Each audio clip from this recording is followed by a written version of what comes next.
Como a Copa, a competição de futebol mais importante do mundo, foi usada e manipulada como uma propaganda tão descaradamente?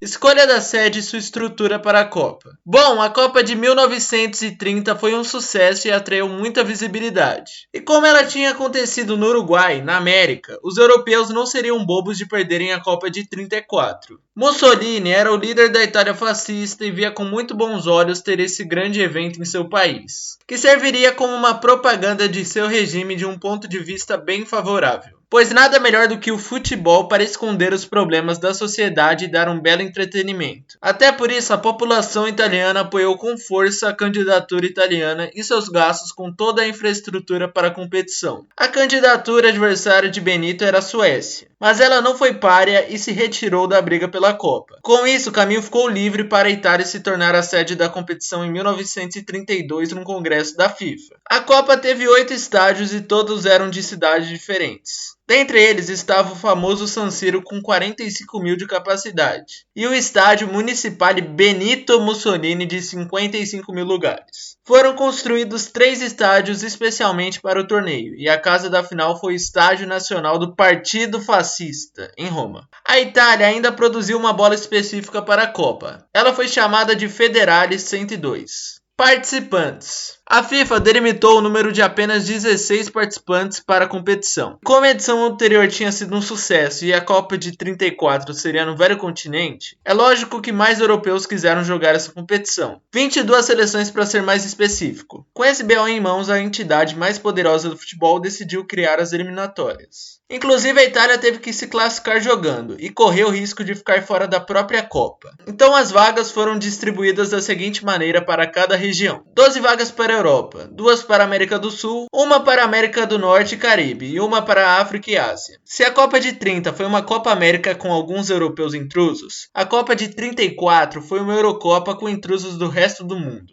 O Uruguai quis se vingar pelo boicote europeu na Copa anterior. Por isso ele nem se inscreveu para jogar na Itália. A Inglaterra também não participou da festa por conta de um problema com a FIFA. Então os 16 participantes foram Itália, Áustria, Tchecoslováquia, Hungria, Alemanha, Espanha, Suécia, Suíça, Romênia, Bélgica, França, Holanda, Brasil, Argentina, Estados Unidos e Egito. A grande favorita era a Áustria, que era chamada de Wonder Team. Time maravilha. Inclusive nos primórdios das Copas, os austríacos tiveram belos times. A Itália também era uma grande candidata ao título, porque além do apoio da torcida local, existiram algumas manobras para fortalecer o time que já era bom, como 6 sul-americanos naturalizados que defenderam a Azzurra, incluindo o brasileiro. Inclusive a equipe contou com a ajuda de árbitros caseiros que eram escolhidos por Ducci. Eu acho que nenhuma seleção seria louca de apontar esses problemas em uma competição organizada por Benito Mussolini. Regulamento. Provavelmente a FIFA não queria muita enrolação e queria emoção a todo momento na Copa de 34. Por isso a competição não teve fase de grupos, começando direto nas oitavas. Ou seja, se você perdesse um jogo já estava fora. Não existia margem de erro. A FIFA determinou as 8 seleções teoricamente mais fortes e colocou elas no primeiro pote do sorteio, para elas não se enfrentarem logo de cara. Em caso de empate depois da prorrogação, seria feito um segundo jogo de desempate. O confronto de terceiro lugar, que não serve para muita coisa, foi introduzido nessa edição. Principais jogos e acontecimentos. Mussolini assistiu todos os jogos em loco, por isso foi criada uma lenda que ele tinha sósias. O primeiro africano a fazer um gol em Copas do Mundo foi Abdel Fassi, na derrota do Egito para a Hungria por 4-2. A sua seleção também foi a primeira africana a disputar uma Copa. Leopold, com esse sobrenome aí, foi o artilheiro da Suíça. Mas o que realmente impressiona é que ele jogou de óculos. Óculos mesmo. Nem era adaptado para a prática de esportes e ele corria o risco de ficar cego em uma disputa aérea. Mas ele não estava nem aí.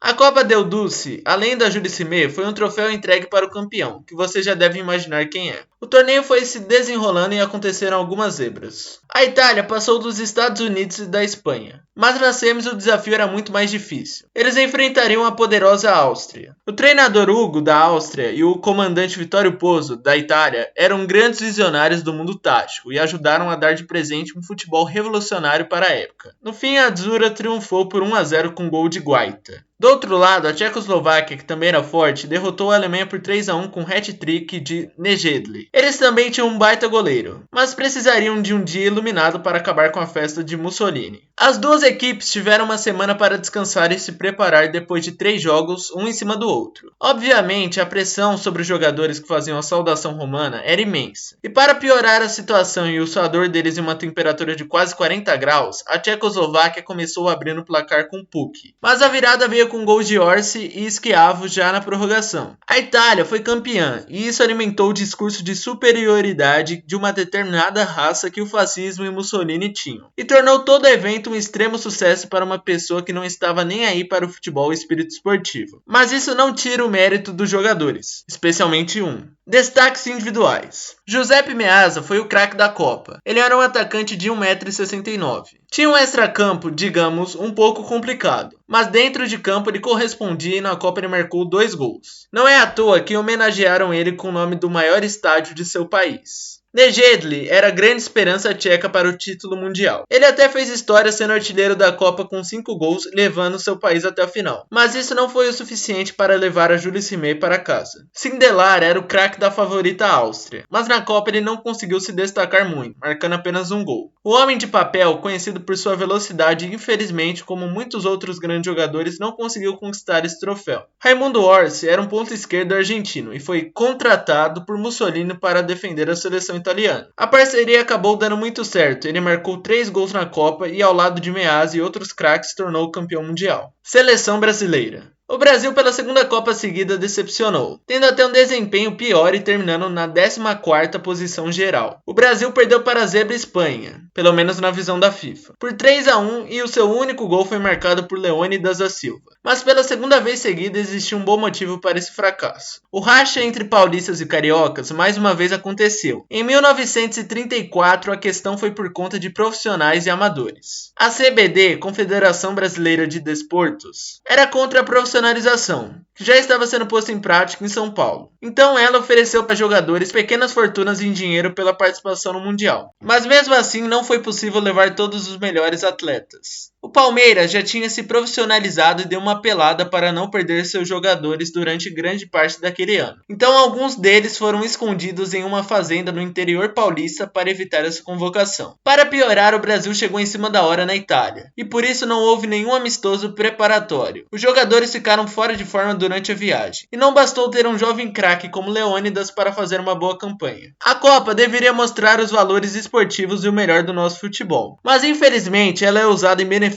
próprio por alguns governos. A realidade é que algo que aconteceu há 90 anos continua acontecendo e continuará acontecendo. Seja na Copa de 34 na Itália, seja na Copa de 2022 no Catar e seja na Arábia Saudita daqui 9 anos. Enquanto isso, a própria competição e a FIFA se autodesvalorizam. Bom, meu nome é Matheus e se você gostou do vídeo eu peço que você deixe seu humilde like, faz toda a diferença no alcance e na recomendação do vídeo. O YouTube entende que o vídeo é bom através do seu gostei, então se você realmente gostou do vídeo, deixa o like. Também deixe seu comentário, dando sua recomendação de melhoria, para eu saber o que eu devo fazer no futuro do canal, se eu devo continuar nesse estilo de vídeo, nessa pegada. Também não se esqueça de se inscrever no canal e ativar o sininho para não perder nenhum vídeo. E no mais é isso, então tchau e até logo!